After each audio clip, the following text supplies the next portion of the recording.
Stubb was being very, very careful, very cautious. He's making baby steps.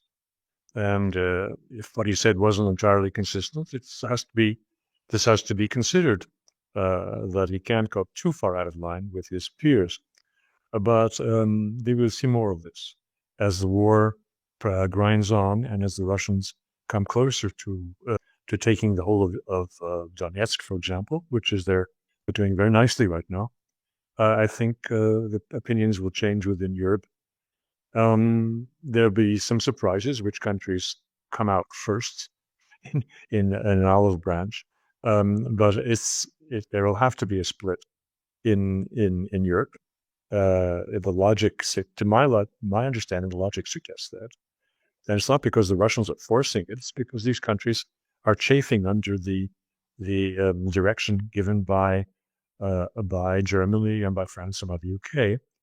And finally, will revolt against that because it's so much against their interests and the interests. I mean, the interests of their peoples and their prosperity. But that also makes me think about the expectations for Ukraine, what comes after this war, because what the Europeans appears to want is to have this.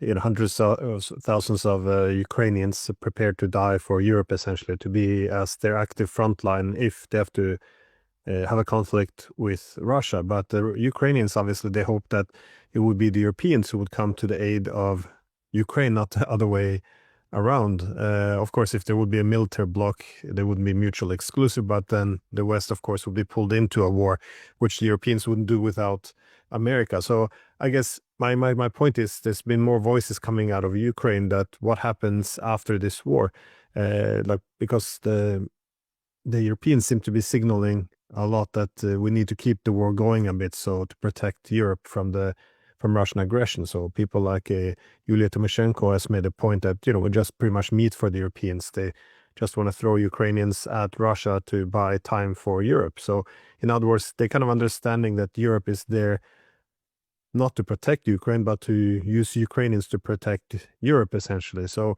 how would that work after a peace? Because it holds based on the assumption, it seems, that Ukraine will continue to do this forever, that there will be a political consensus to throw Ukrainians at Russia to help the Europeans. It doesn't seem like this would be, well, I can see some flaws in the plan, I guess.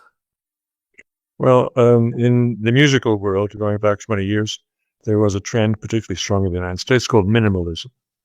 I don't want to propose a one-note symphony here, but